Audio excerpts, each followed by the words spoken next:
I don't really take on pressure from everyone else, just myself. I am quite hard on myself, and I expect a lot from myself.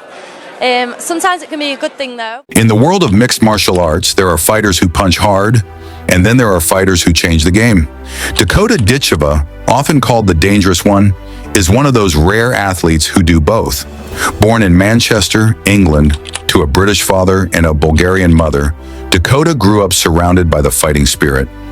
Her mother, Lisa Howarth, was a former kickboxing world champion, and she became one of Dakota's biggest inspirations.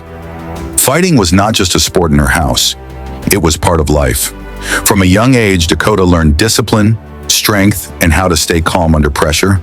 She trained in kickboxing and Muay Thai, mastering every punch, kick, and knee strike with precision. People quickly noticed that she wasn't just another girl in the gym. She was a future star. In 2022, Dakota signed with the Professional Fighters League, PFL, one of the biggest stages in MMA. It was a big step up, but Dakota made it look easy. In her very first fights, she shocked everyone. She didn't just win, she destroyed her opponents. Both of her first PFL fights ended in first-round knockouts. Fans cheered as she showed her lightning speed and powerful right hand.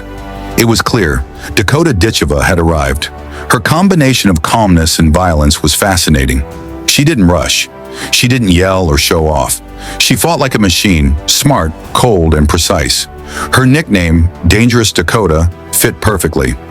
A year later, in 2023, Dakota joined the PFL Europe Tournament, a new event with £100,000 prize for the winner.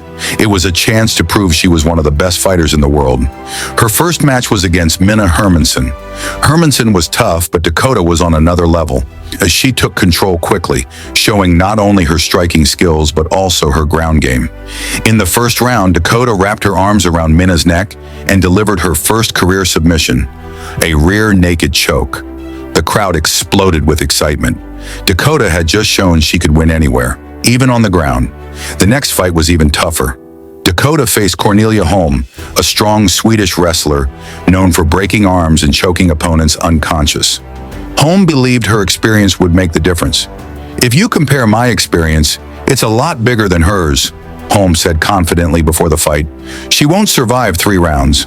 But Dakota didn't listen to talk. She let her actions speak. When the fight began, Holm rushed in for a takedown, but Dakota's balance and wrestling training stopped her cold. Dakota started landing hard knees to Holm's body, each one echoing around the arena. Holm tried to survive by holding on tightly, but Dakota kept punishing her. In the second round, Dakota landed a perfect right hand that made Holm stumble like a puppet. The crowd gasped. Holm tried again to wrestle, but Dakota flipped the tables, taking Holm down herself and nearly choking her out. By the third round, Dakota was in full control. She threw a clean 1-2 punch combination followed by a sharp kick. Holm crumbled. The referee stopped the fight. Dakota had won again. She danced and smiled after the fight, doing the famous Erling Haaland celebration, while Holm could barely stand. The victory sent her to the final in Dublin. In Cape Town, South Africa, Dakota's next challenge came in the form of Sumiko, Lady Samurai. Inaba, a short, powerful fighter from Hawaii with a wild and fearless style. Inaba liked to fight with chaos. She didn't back down from pain and promised to shock Dakota. Before the fight, Sumiko mocked her opponent. "She hasn't been hit like I hit," she said. "Once I punch her, she'll know." When the cage door closed, both women refused to touch gloves. The tension was real. Sumiko charged forward like a bull, pushing Dakota to the cage. But every time she attacked, Dakota's sharp punches landed first. She used her long reach, snapping Sumiko's head back again and again. The fight turned into a battle of control. Sumiko tried to trap Dakota on the fence, but Dakota reversed her, using elbows and knees from her Muay Thai background. Her timing was perfect. Her strikes were quick, clean, and punishing. By the end of the first round, Sumiko's face was swollen and bruised, yet she kept coming forward. In round 2, Dakota stayed calm. She used her long legs to attack Sumiko's body and her quick hands to counter every punch. At one point, she landed a right hand so strong that Sumiko stumbled backward, almost falling. Dakota's combinations were beautiful. Knees, elbows, body shots.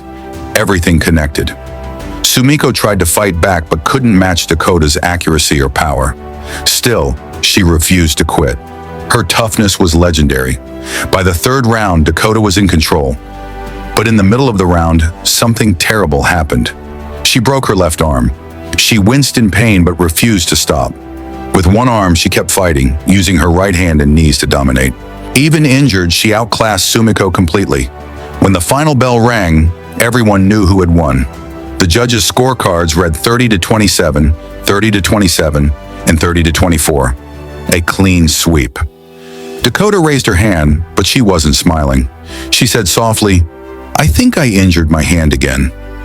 I'm just gutted because I've been out for so long, and I'm hurt again." That fight taught Dakota an important lesson. Not every opponent can be knocked out.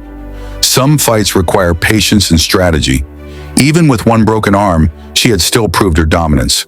Before her time in PFL, Dakota had already faced some tough battles in her early MMA career. One of her most famous early fights was against Shauna Bannon, an Irish fighter who later joined the UFC. Shauna was tough, blonde, and full of confidence. She was known for her aggressive fighting style and her strong grappling. In 2020, the two met for the UKFC flyweight title, Dakota's first big title fight. The arena was packed. The crowd roared as the two future stars faced off. Dakota, as always, was calm. She blew a kiss before the fight began, a sign that she was ready to put on a show. From the start, both women traded hard kicks and punches. Shauna tried to take Dakota down, but Dakota's strength and balance kept her on her feet. When Shauna managed to grab her, Dakota broke free and punished her with knees and punches. At the end of the first round, Shauna looked tired, while Dakota was smiling. In the second round, Dakota targeted Shauna's legs, taking away her movement. Then she pushed forward with even more aggression. She used her clinch to control Shauna, landing knees that made the crowd shout in awe.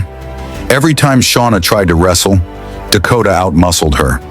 By the third round, Dakota's confidence was unshakable. She mixed her striking with smart grappling and completely dominated. When the bell rang, the judges announced Dakota as the new UKFC flyweight champion. It was her first title, a huge milestone. She danced with the crowd and hugged her mother, Lisa. It was a proud moment that marked the beginning of her rise to global fame. By 2024, Dakota had become one of the most talked about fighters in the world.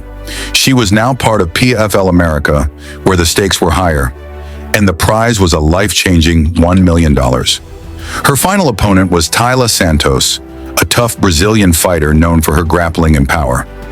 Taila had even come close to beating the legendary Valentina Shevchenko. She was dangerous, but she also mocked Dakota before the fight, pretending to put on lipstick as a joke about her looks. Dakota didn't laugh. When fight night arrived in Riyadh, Saudi Arabia, she refused to touch gloves with Taila. This was personal. As soon as the bell rang, Dakota began to control the distance with her long legs and sharp jabs. Taila tried to wrestle her to the ground, but Dakota's defense was strong. She pushed Taila off and landed a heavy right hand that made the crowd gasp. Dakota's footwork was fast and light. She moved like a dancer, but hit like a hammer. Taila's face began to show the damage early: bruises, swelling, and pain. In the second round, Dakota picked her apart with precise punches and knees to the body. She landed her signature front kick straight to Taila's face, followed by a combination of strikes that stunned the Brazilian. Taila tried to fight back with a takedown, but Dakota escaped and punished her with more jabs and elbows. Her speed and accuracy were too much to handle. By the third round, Dakota was in full control. She smelled victory.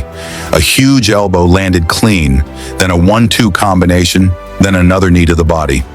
Taila staggered backward, covering up as the referee stepped in. Dakota Ditcheva had done it. She was now the PFL America champion and a millionaire.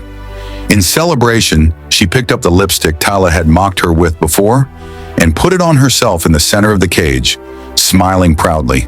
Then she hugged her team and her mother, tears in her eyes, shouting with joy. It was a full circle moment. The girl who had trained in small gyms was now one of the best fighters in the world. From Manchester to Riyadh, from a teenage kickboxer to a global MMA champion, Dakota Ditcheva's story